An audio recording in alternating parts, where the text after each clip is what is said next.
obviously, there's only one team that ends the season on a different note than this. That said, you always want it to go longer. It was good to be at home. We always get a lift from our fans here, and particularly tonight, the way we started the game. I thought it was impactful for us because we found more energy, we found more juice. This year has been full of a lot of things. We'll go through them all, whether it's just adversity in many different shapes and sizes, which is typical of an NBA season and typical of life. But I thought the way that this group handled those things, over a period of 80 plus games, is something that's commendable. I also felt like our team, both individually and collectively, guys just kept grinding. And we weren't perfect. We didn't play well all the time, but there was a commitment from guys individually to improve. And I think you saw that take place over the course of the year, no matter who joined us, who was in, who was out. There was a mindset that was about us getting better. So to have a team compete the way they did tonight and understand that we want to keep getting better, and you take all these things with it. I don't really have a whole lot to say about what next.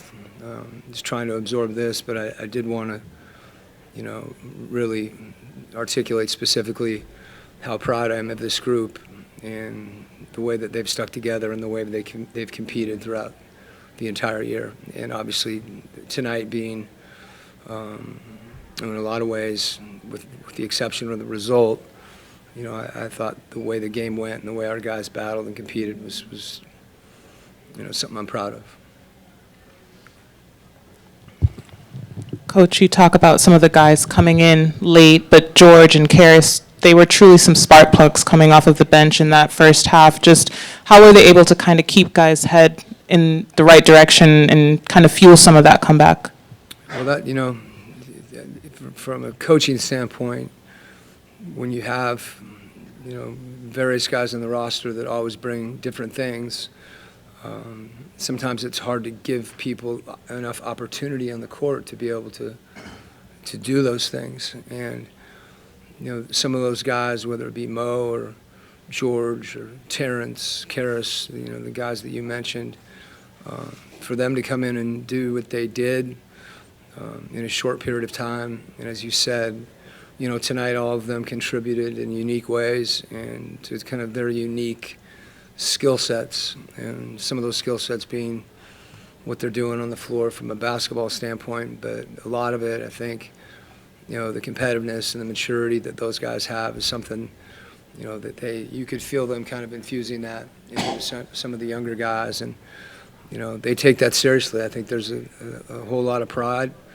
and that's something that is appreciated all the way around, and you appreciate it from those guys. They're guys you respect. Coach, what was in your opinion, the major difference in overtime? I'm sorry? What was the major difference in overtime, from what you saw? I'd have to go back and watch. Anytime you have a 5-minute stretch, you want to watch it and look at it play by play. They were able to. Were they 5 for 6 from 3 in overtime? I think that's hard to overcome. And to whatever extent, we had some breakdowns that resulted in those threes being more open than we wanted to. You're always going to look back and wish that were different, but, give Miami credit. I thought both teams played at a high level and a very high level competitively. And they were able to make those plays. We made a lot of those plays ourselves. We didn't make them during that 5-minute stretch. And, we've got to live the off season with that. But I'm not going to look at 5 minutes. I will look at the 5 minutes, obviously, because, it's high score when we started. But my focus is a little broader than that right now. And that should be clear by what I just articulated for the last 5 minutes. Coach, there's probably a few sore bodies in the locker room today. It felt like a lot of guys hit the floor chasing loose balls, trying to catch every opportunity they could. Do you get anything or like some solace out of the fact that it was the last game, but everyone left it all out on the floor? Yes. You know, you win or lose, you want that in every game, really. But there's some games, obviously, that are, you know, more important than others in that sense. So, again, to see the way that we competed, we didn't make every play that we wanted to make, but the effort was tremendous.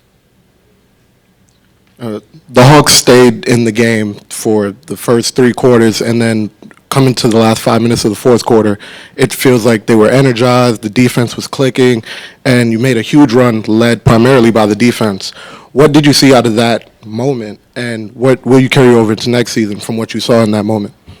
Yeah, I think that's, you know, you kind of hit a couple bookends on, I think, every team is different.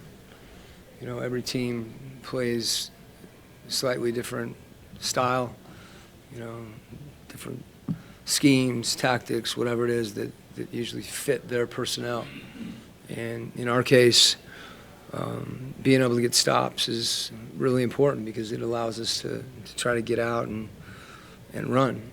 And you know, when that didn't happen early, and oftentimes it doesn't happen, you know, as much as you want, I think the perseverance that you have to have during those stretches is really important in order to come back, particularly when a team is making shots, making some tough shots. You can't let those things deflate you.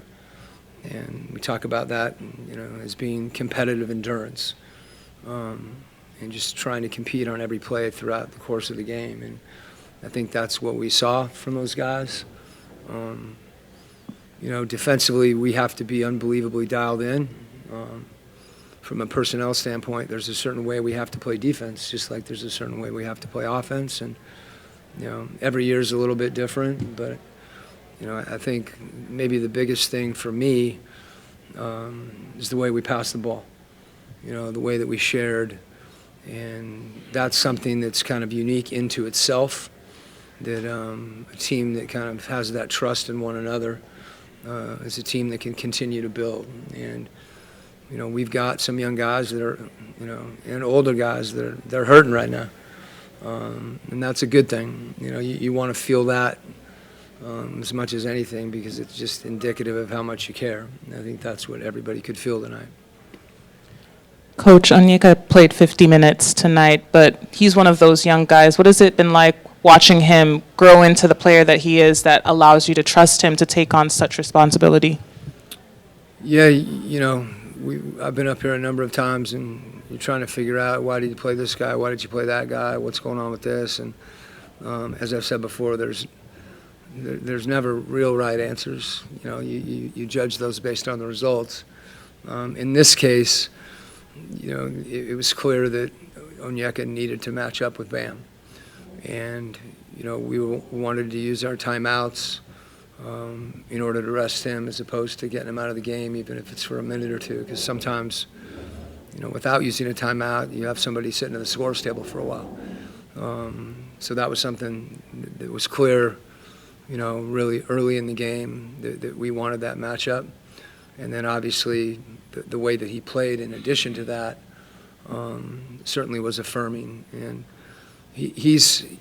I have a, you know, first of all, he's a player that I really appreciate having a chance to coach because there's a glow to him that just elevates people.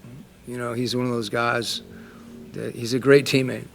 And, you know, to see him with the level of focus, you know, in this second half of the season where he's been given, where he's earned, I think that's important, that he's earned, you know, more opportunities as he did tonight. And he's one of the guys that, you know, I feel can continue to get better. And you can see his confidence growing. There's certain aspects of the game that he may not have even been as aware of, that he's thrown himself into everything. And sometimes as when he's smiling, the wheels are turning. He's looking for every way he can to get better, and that includes a lot of the mental parts of the game in his position, because he's in a lot of different coverages. We're asking him to do a lot of different things, and he's so instinctive. And I think one of the best things is that, being more precise, being more focused, he hasn't lost his instincts, and that's, he's got great instincts for the game. Coach, you said it there that, a lot of the guys are hurting, and, it's natural after a very Sure, emotional, yeah. insane game like this. What's your message to the team after a finish like that? Yeah, I'll step back away from that. And, it's similar to what we've been discussing, that maybe the biggest thing, this isn't really a great time to try to digest and analyze a game as much as it is to appreciate, to have gratitude for the guys that you're able to coach. And, being part of a team is a special thing. Anybody that's had that experience, there's different types of teams, whether it's a family or whatever, and you share in success and you share in nights like tonight. And that to me is a big part of why, I do this. And there's a team that feels that right now, and that's a team that has a chance to get better together. Thank you, Coach. Okay. Yep. Thank you, guys.